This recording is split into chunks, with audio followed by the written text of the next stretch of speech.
But today we are going to be talking about little things on a cruise that can very quickly become huge disruptions to your cruise vacation. So I am here to just warn you about them, so hopefully you don't fall into these traps. The first one, which quite frankly I'm sick of seeing, is people wasting their time at guest services. Guest services is open 24/7 on your cruise. You can go at 3 in the morning, you can go at 3 in the afternoon. It really doesn't matter. But something that if you have cruised you will know is on embarkation day, you will see hordes of people queuing for guest services. Sometimes they're waiting for like 45 minutes to an hour just to ask a simple question that any crew member could have answered in 5 minutes. With that being said, if you have a problem, if you have a question, if you have something that you need resolved on embarkation day or whenever guest services looks busy, just ask a regular crew member. Now obviously there are some exceptions to this, like if your key card isn't working and you can't get in your cabin, unfortunately you are going to have to go to guest services because they have the equipment to link it back to your cabin. And as well, you're probably going to get better service if you go at a quieter time. On embarkation day, guest services is rammed, so of course the people behind the desk are stressed. They are like up to their eyeballs in problems. They're thinking like, I can't take anymore, and they're just trying to get through things as quick as possible because they have a line of people to see. Whereas if you go and visit them at 9 o'clock at night when there's no one there, they're going to take their time with you. They're going to give you their best service. They're not just going to be trying to like get you out of the way. Does that make sense?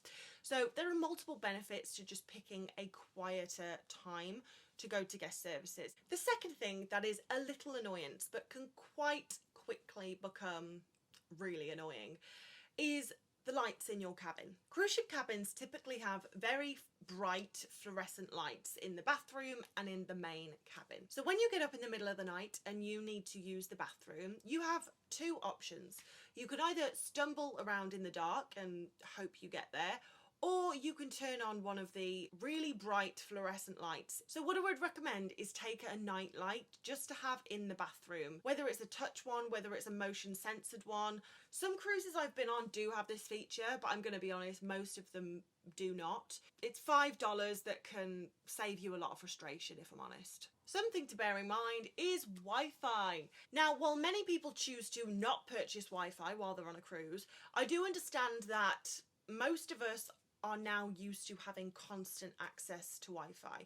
So to ask someone to have 3 to 4 days, maybe even a week without Wi-Fi is unreasonable, and you're going to want to purchase a Wi-Fi package when you get on board the cruise ship. But I'm just here to lower your expectations. So even though you're paying for the Wi-Fi package, and even though the Wi-Fi package might be called Supreme Wi-Fi, you're going to be out at sea. It's not going to be supreme.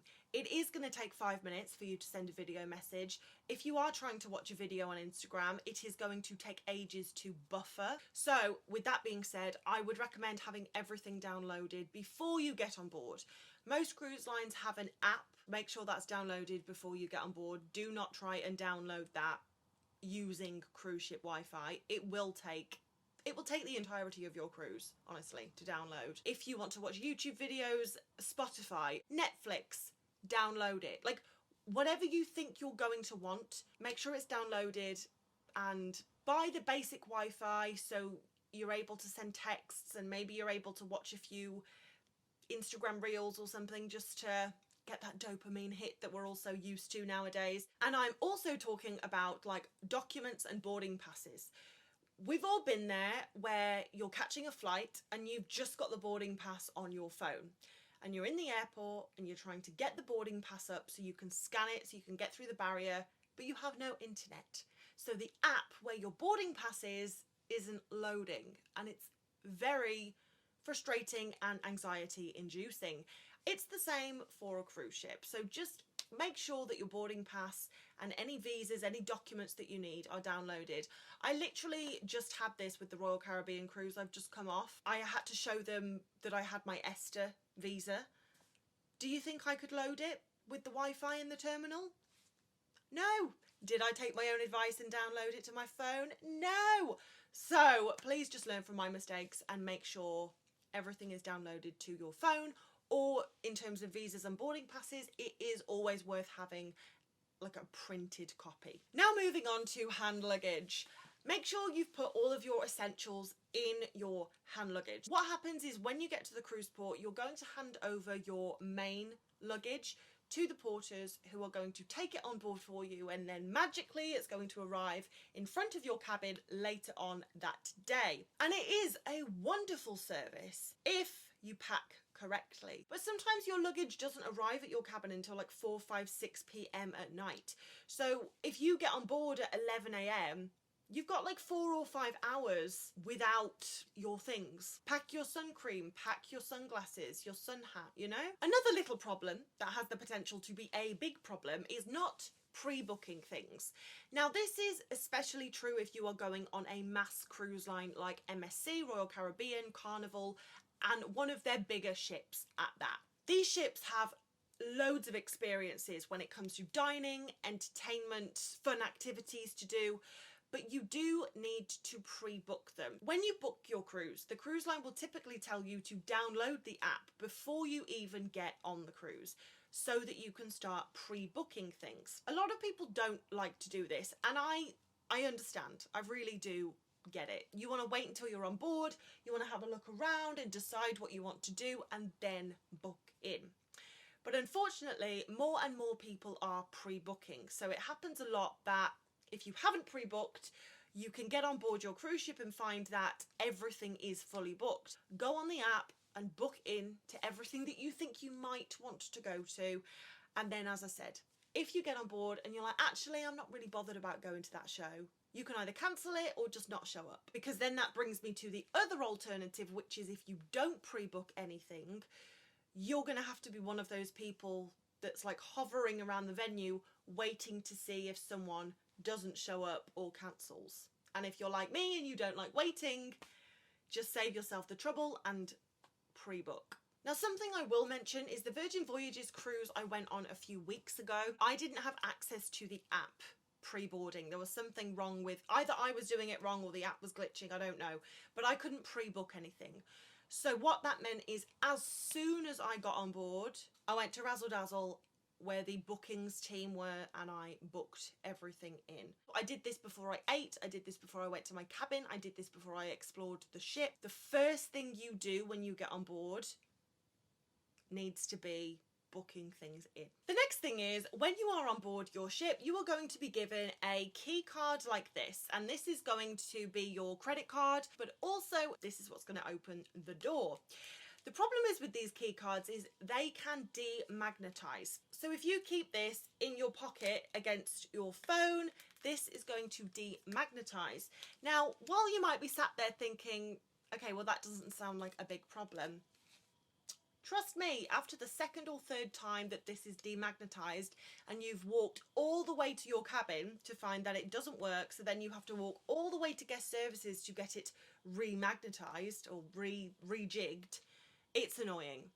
So when you get your key card, just do yourself a favour and keep it in a separate pocket to your phone. The next thing is you want to take a basic pharmacy with you. So I'm talking painkillers, plasters, maybe some like Advil, throat lozenges, because of course you don't know if you're going to get ill on board. And if you do get ill on board and you have to visit the medical centre, you are going to pay for the visit. Not only is it very expensive, but it's also very time consuming. So obviously if it's a serious thing, go to the medical centre. But if you've just got a sore throat or a headache, you don't want to be messing around with the medical centre for something that's seemingly quite simple. So therefore, if I'm going on a cruise, I always take a little basic pharmacy with me. Now, if you do need paracetamol or plasters or something basic that I've just mentioned, there's always going to be a necessities shop on whatever cruise ship you go on where you can purchase these things. But you are a captive audience, so the price is going to be through the roof. You're probably going to pay double on board as what you would pay on land for paracetamol or plasters or something, because you have no other choice. It's just worth purchasing it on land before you go on your cruise and taking it with you, and hopefully you won't need it.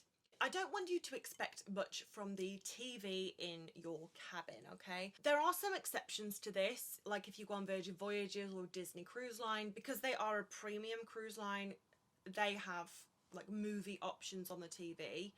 But if you go on a mass cruise line like MSC, Royal Caribbean, Carnival, the TVs are going to have the shopping channel, which is kind of like QVC. It's where the Port and Shopping Guide, that's what I used to do, will present the shopping opportunities that are on board.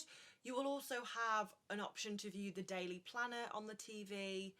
And then usually they will run a movie on repeat on one of the channels. But you don't get to select when you start the movie. Like, the movie's just on, and whenever you put the TV on and come into the movie is where you come into the movie. Which is why before, when we were talking about the Wi-Fi, I said Netflix, YouTube, make sure it is downloaded, because you might want to have some entertainment that is not ship's entertainment while you're on board. And your TV in the cabin is generally not going to have the best selection for you. So again, we want to think ahead to save ourselves the frustration. And the last thing I am going to advise you do, which seems like a small thing but could very quickly turn into a big frustration, is make sure you put your phone on flight mode when you are at sea, okay?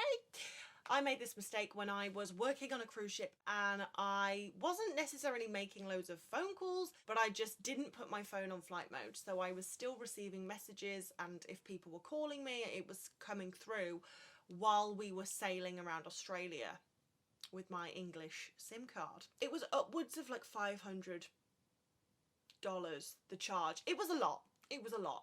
So when you are at sea, phone's on flight mode, okay? As soon as you get into port and you are on land, yes, you can take your phone off flight mode. As soon as the ship sets sail, put your phone on flight mode.